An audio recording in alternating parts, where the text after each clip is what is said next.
Little Big Planet 3 is out at the end of November, and last week I had the opportunity to check out the beta. Now, I've always been a fan of the series. When I first bought a PlayStation 3, it was the Little Big Planet bundle that caught my eye, and I've always enjoyed completing the game's campaigns. In saying that, like what I can only imagine is the vast majority of people playing it, I suck at making levels. I usually give it a go for the first couple of hours and then disappear into the user creations for the rest of my time. So this time around I gave myself a challenge to learn how to use the tools in create mode and to try and build my own level. How did it go? You'll see. Welcome to create mode. What is it that fills your brain space, desperate to burst forth and be given form?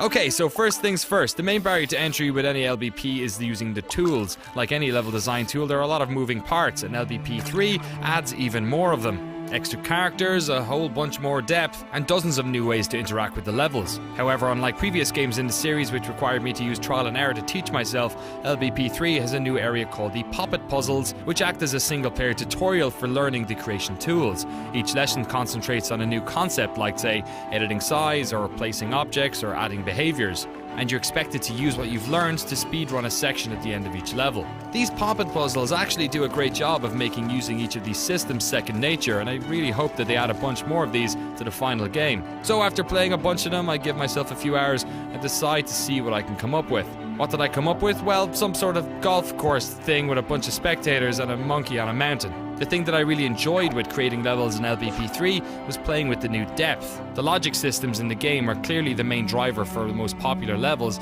but I just enjoy getting comfortable with what the Poppet Puzzles had taught me up until that point. After a while I needed inspiration, so I delved into the user-created games and realized that people had already made stuff that is so far beyond my means it hurts my brain. Utilizing new characters and deeper levels to create everything from endless runners to Zelda clones. This is similar to the loop I've always had with LBP. I try and make something, get frustrated, then go to the user-created levels for inspiration and basically get disheartened. However, this time it wasn't the tools that became my barrier to entry. I found them easier to use than previous games.